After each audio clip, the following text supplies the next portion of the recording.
Okay, good guys, no? Dito tayo ngayon sa Lungos, Bacoor, no? So meron tayong gagawin dito na Pujidenso. So yan guys, E2 error ang problema. So ang gagawin namin dito guys, repairin natin to kasi nga mayroon siyang error na E2. So ayaw niya guys mag-spin.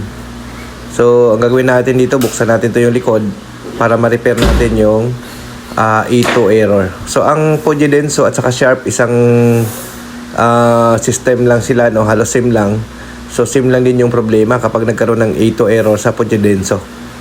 Kasi yung board nila halos SIM lang. Then yung system nila guys, SIM lang din, no? So baka yung Sharp at saka Pujidenso ay magkamag-anak ito. Kaysa lang yung program nila. So ito nga, medyo kinalawang lang guys yung mga screw kasi nga tabing dagat yung ating customer. So kinalawang na yung mga screw dito sa likuran. So yun. So bubuksan lang natin to guys yung likod, no, para lang ma-check natin. So yun po ang problema, no, kapag tabing dagat, mabilis talaga sa corrosion yung mga screw, no. At saka siyempre yung mga parts na rin ng washing machine. So yun nga, buksan natin tong likod. So yan.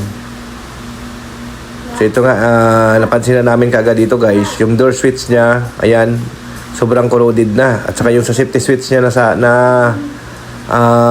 parts corroded na rin. So ang gagawin na lang namin dito guys, no, para hindi na mapagastos yung customer natin, binaypass na lang natin to, no. So yan. So after natin binaypass, ayan na, testing na natin siya guys, no. So yan. So wala na siyang error guys, pero mayroon pa siya isang problema, hindi humahatak yung drain motor. So ang gagawin natin, palitan din natin to ng drain motor kasi nga hindi siya umiikot. Okay? Thank you.